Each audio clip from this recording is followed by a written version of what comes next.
Hello, my name is June, and today I am going to be doing a quicker video. I have a meeting very soon. I'm going to try to keep this under 30 minutes. I am running a little late today. I say that I don't technically need to be to work. I work online, doing corporate things, and I really enjoy my job, and I don't technically need to be to work until 10 a.m. here, which it's not close to 10 a.m. here, but my first meeting is at 10, so I need to hurry up, get ready for the meeting, and then go to the meeting, and then I'll stay a little later.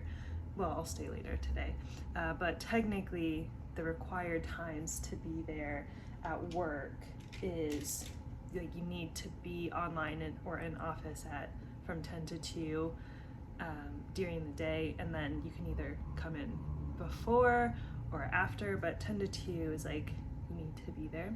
Today I'm going to be using this palette, and I'm going to do a really basic, simple look. Today's a very basic, simple day for me. And not that I need to do fancy makeup for any specific day, but I'm kind of feeling basic today. I'm going to do like a go-to very neutral look for me. I'm going to go in to these two shades. I really wanted to talk about the idea of creativity and changing the narrative in your head, or a lot of people's heads. I've met so many people who kind of have negative self-talk when it comes to creativity and their own ability to not only be creative, but almost create a life that they want or desire, which is really unfortunate. I need to put my hair back. It's very unfortunate.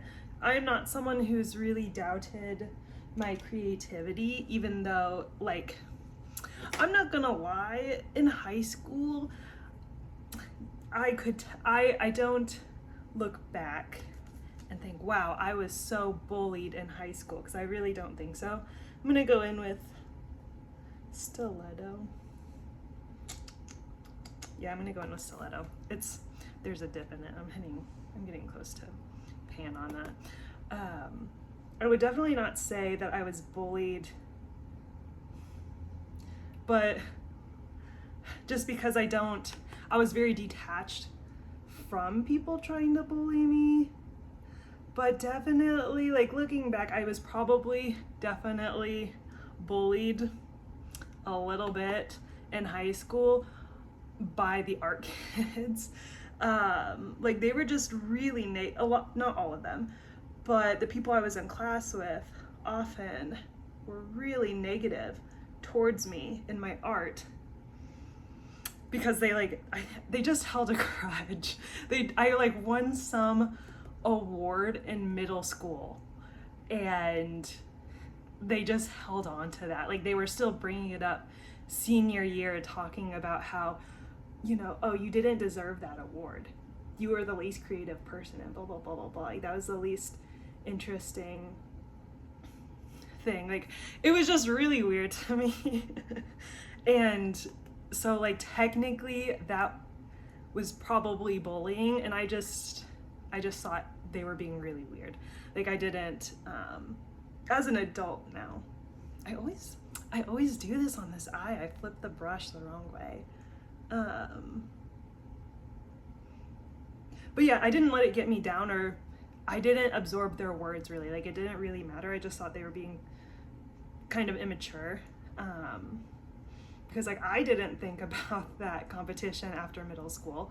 It didn't matter to me. I wasn't ever planning on becoming an artist. My parents, or not my parents, but like I had a lot of artsy people in my family, and they really wanted me to become an artist. And I was very talented for that time period. I think nowadays people are just not so much more talented, but there's a lot more access to learning how to do art really well from a really young age. I'm gonna go into these two shades, Attic and No Strings.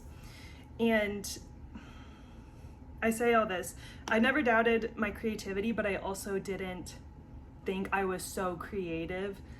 It was just something like I didn't really care about it, but a lot of other people, it was really important to a lot of other people how creative they felt, and or not.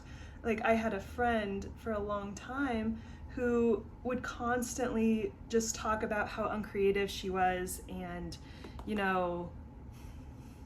it set her back to some degree because she was uncreative, and just like, oh, I could never do this sort of thing because I'm not creative. Just kind of negative self-talk, honestly. Like if you tell yourself that you're not creative, it's negative self-talk, because you are creative. So everyone is creative to some degree with something, and it doesn't have to be with makeup, with art. It's like that person I was referring to, they were the most creative cook. They could make something out of nothing, and it was so awesome, and it was always so delicious. And I remember just telling them like, hey, you need to stop saying this about yourself, because you are creative, and it just might not be in the specific way that you want, that's like recognized when you're in elementary through high school. Because in elementary through high school, or in school, I suppose, it seems that the only creativity that there is and that matters is specifically art, drawing, painting, music, that sort of thing. But as you get older and you start to interact with people, there are so many different forms of creativity that are not necessarily traditional. So I remember at one point I was pursuing, when I originally started going to college at a university, I was going to go for math and chemistry. And the math was really fun, and I would go to tutoring at these math sessions. I need to hurry up. It's already been 8 minutes. My eyes are uneven. I need to blend. I need a smaller blending brush. I'm going to blend with these two shades again, the ones that I went in with originally.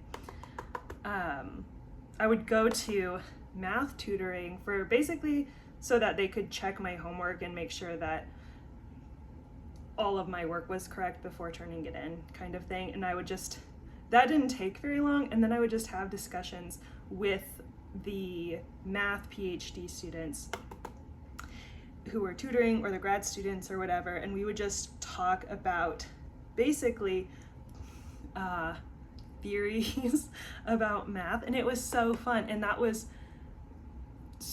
it was very creative to me. And I don't think that they would really consider themselves creative people, especially being math focused, but it really was, because we were talking about like different dimensions and the science behind the theories of these really broad concepts. And when you're in the sciences and you're studying theory, I think it takes a lot of creativity to wrap your head around that sort of thing. So you can be creative when it comes to cooking, when it comes to ideas and thoughts. And creativity is really not just like, oh, you're really good at art, or oh, you're really good at painting. That's not creativity, that's a skill. And you can apply creativity to any skill, and sometimes it just comes easier to specific skills than others. And so if you are in the mindset or you have the rhetoric of, oh, I'm not creative, I'm not good at this, I'm too whatever, just know that that's just, you have trained yourself to think about yourself in that way. And it's not necessarily, oh shit, I forgot to curl my eyelashes. Okay, fuck. I already put mascara on this. It's fine. It's fine. Just let it dry. Just let it dry, and I will start on the rest of my face. I don't want my mascara to fall. This is not the best eye look. I'm not super happy with it, with the structure. It's a little too unstructured for my liking, and we'll see. Maybe a shimmer will help cover up, but we'll see. I didn't really want to wear a shimmer today, which I love shimmers, but I just didn't really want to wear it. I do like the color though of the eyeshadow. But yeah, so creativity doesn't come in one size, and even as an adult, I still run into people who put creativity into this box of only arts, only the arts that we were taught were creative in school. And I think that's just not right. I think part of growing up and unlocking your full potential as a human being is realizing that you have the power to create any life that you want. You know, obviously there is a caveat to that. Like you can't necessarily say I'm going to become Elon Musk or something like that. You know, like I think you can become the best version of yourself. There we go. That's a better way to say that. Yeah, you can become the best version of yourself, and you can also honestly probably become better than anything that you thought you could be. And I used to tell myself this this was a big phrase that I would tell myself when I was I was trying to overcome my eating disorder, and it really, really helped because, you know, I didn't have the best life. I didn't have the greatest role models. My family was very much trying to put me in this box, and that box was all that I knew. And, you know, me becoming the best version of me was me becoming the best version that fit into that box. And so sometimes the best version of you is something that you can't even comprehend because you haven't stepped outside of that box yet. And you won't know until you do step out of that box, you know? Like, I'm not gonna lie, 20-year-old June would never, ever, ever imagine that I wouldn't have an eating disorder, and that I wouldn't be triggered.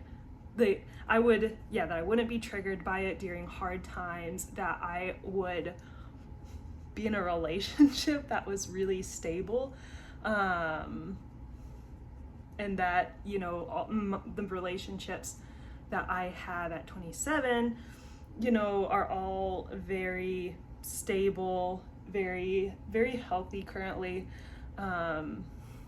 which I'll talk in another video about steps that I have taken over my life to ensure that the relationships that I currently have at 27 are relatively stable, and not that, like, not everyone in my life currently are stable people themselves, but the relationship is relatively stable, I would say, and how I interact with them and the people I've chosen to surround myself with are I stay stable interacting with them. And I think that's a really important caveat too. Like, you can have really stable friends in a really stable environment, but it could cause you to be unstable to some degree. Like, maybe there's something about it that's really triggering.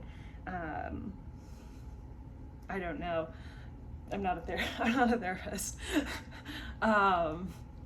But this is looking okay. Face is looking okay. I don't use primer, first off, just because I've never found a primer that works really well for me and does what I need it to do, which is basically I need it to do two things. I need it to not break up my makeup, or make my makeup not break up, and then also keep my oils at bay. I get very oily. And also not break out my skin, because my skin is very, very sensitive, and honestly haven't found anything that works well. And so I just buy the really expensive luxury brand foundations that don't break up on my face over the day, and that has worked out for the last 4 years. And so I just keep rebuying these Dior foundations, but now they're reformulating and I'm kind of scared. I am kind of scared because, you know, these formulas work for me, and I might have to find something else. I really would like to be able to wear drugstore foundation, but generally it breaks up on my face, it causes my skin to break out, and or it oxidizes really badly on me. This foundation does not oxidize on me at all. This is the Dior Forever Matte Foundation before, or it doesn't say matte. It's the Dior Forever Foundation in the matte formula. This is in the shade 2N. And then this shade, I'm almost done with this, and I should have bought another one. This is in the shade at 2.5N. This is my, generally, I think the YouTube picture of myself, I'm really dark. It is a very old photo. I was running half marathons when I took that photo, and the lighting's not great, but I'm fairly dark in that, and I think that I used this foundation in that, which is 2.5N Dior Backstage, which it might have been a little light at the time, but no, actually no, it wasn't light. This is a little too dark for me currently. The 2.5N, sometimes I mix them to make it, I'm like an in-between shade right now. I'm an in-between shade. But anyways, creativity. Yeah, so don't doubt yourself. Don't put yourself down. I hear people putting themselves down all of the time, and it's not, you know, or they're not saying the entire truth. They're going into the shade here. You know, it's okay to say I'm not creative, but it's probably not a great absolute idea to have about yourself, especially if it's not true. Everyone is creative to some degree. Like, you could be creative at social manipulation. I know people who would say that they're not creative and give every example that they can think of how they're not creative, and I know them and I know that they are very socially creative, in terms of like they can be the center of the room of a story. Like, they're very good at social manipulation, which there's a negative connotation with that in our society, but you know, me putting out a video right now, technically social manipulation. You can argue that even though like no one's watching I don't think anyone's watching these. Based on the current view count, no one is watching these, which is fine because I am having a really great time filming these, so I want to keep doing it. I'm going to go in with this shade. I really enjoy this highlighter formula. I don't know if this is the normal highlighter formula from Blend Bunny. This is the only face palette that I have, and it's the only face palette that I wouldn't even recommend it to people necessarily, because most people have just, you know, a lot of makeup, so they don't really need it. And it's just, I think this was the only face, I guess, bronzer that I had, and I use it more.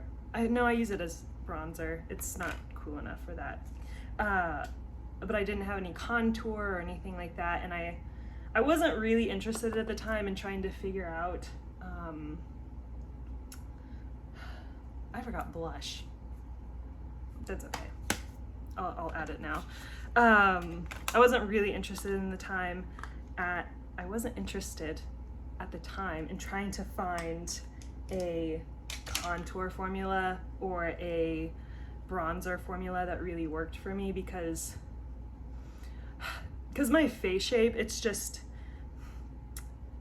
heavy contour and heavy bronzer just doesn't really complement my face well. I have a lot of my features are very soft and undefined, and so when you add contour or bronzer that's really noticeable, or like really in trend, I suppose, to like cheekbones, and you don't really, I have cheekbones, it's just like, it's not, the structure that it gives isn't the structure that I really desire, which is why I do the contour more like down here versus up here, because like if I did contour in the way that's popular right now, or that's really common in the West, I do it more inspired by Asian, like East Asian and Southeast Asian beauty standards,